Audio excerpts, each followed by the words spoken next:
Gyomei, the gentle giant, is totally different from other Hashira. At first glance, he appears like an intimidating giant from outside, but is actually Gyomei with a soft-spoken and sensitive nature from inside who cries over the most insignificant things. Despite being blind and of a soft nature, he is the current strongest Hashira and the only stone-breathing user. But he was not so giant and sensitive in his past. Then what secrets from Gyomei's past shaped him into the powerful demon slayer he is today? Gyomei's past in Demon Slayer will change everything you thought you knew about him. In this video, I will break down the backstory of Stone Hashira Gyomei Himejima, and also explore his relation with Upper Moon 6, why he don't like children's, how he became a Hashira, his relation and past with Ubuyashiki, Genya, and Kocho sisters, and many more. So stick till the end. Gyomei was born in the Himejima clan on Mount Hinodi. He lost all his family members due to unknown circumstances, and he was blinded due to a fever he had when he was a child. When he was a late teenager, he lived with 9 orphan children and raised them in a rundown temple. He lived a poor but happy life. Their affinity and having no blood connection helped them bond very well. They were like a family. Every day he would work his hardest in order to feed the children, and he himself would barely eat anything. Due to this, he was very skinny and weak.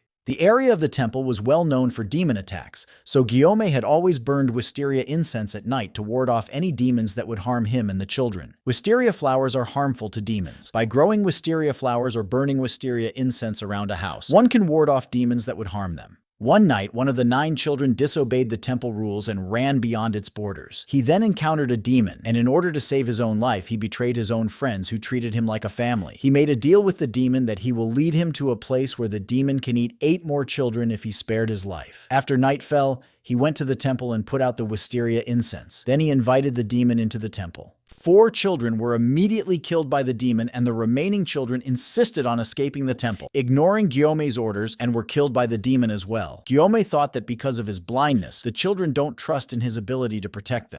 In the end, only one child, Sayo, the youngest, had listened and hid behind him. He was determined to protect her at all costs, and fought against the demon mercilessly after realizing he had a frightening amount of power. Without the demon's attack, he would have lived his life without knowing his true strength. Gyomei fought the demon and managed to stop it and beat its head in with his bare fists until dawn. He thoroughly disliked the experience of hitting another living being, but swore to protect Sayo. As the sun finally rose, the demon died, and Gyomei had managed to protect Sayo despite losing many things that night. Soon after, people came to the scene of the incident to help, but due to a misunderstanding with Sayo saying, "That man is a monster.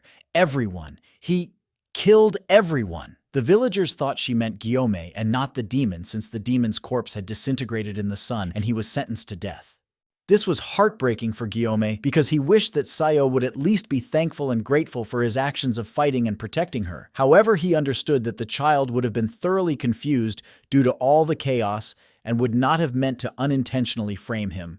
The boy who did those everything is none other than Kaigaku, who was raised by Gyomei, then became a disciple under the former Thunder Hashira, Jigoro Kuwajima. However, sometime during his training, Kaigaku went on a mission and encountered Upper Rank 1, Kokushibo, quickly surrendering to him to save his own skin and later becoming a member of the 12 Kazuki, Upper Moon 6. What do you think of Kaigaku?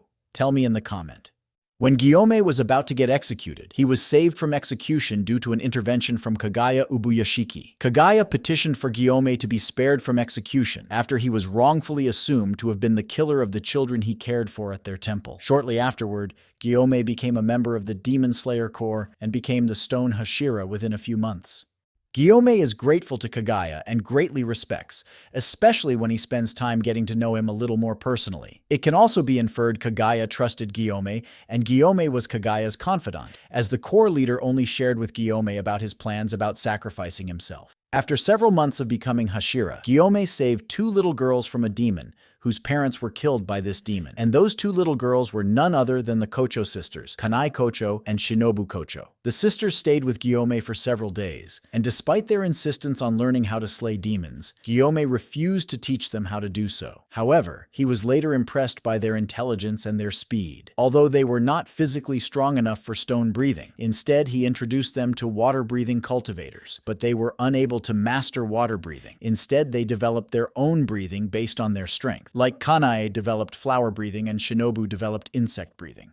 If you enjoyed this video so far, don't be shy to leave a like. Your mouse isn't going to click itself. And hey, if you really loved it, why not subscribe? Your future self will thank you. At some point in the past, Guillaume rescued Ginya, who was out of control after consuming the flesh of a demon. Afterward, Ginya stubbornly followed Guillaume and continuously asked the latter to take the former in as his Tsuguko. Although Ginya wasn't blessed with talent and had a bad temper, Guillaume acknowledging him for his honesty and willpower. Guillaume often introduced him to other breathing-style cultivators, but he always refused to learn from others and stuck with him. While he didn't take Ginya as his Tsuguko, he still trained the boy as his apprentice. Later, he taught the act repetitive action to compensate for his inability to use breathing techniques. Due to his closeness with Guillaume, he is aware of things about him that no one else knows, such as Guillaume's tendency to be a poor explainer, listening to other gossip, and his doubtful nature. It can take a while for Guillaume to completely accept and trust others. When he does open up and let others in, he is unwavering in his commitment to them.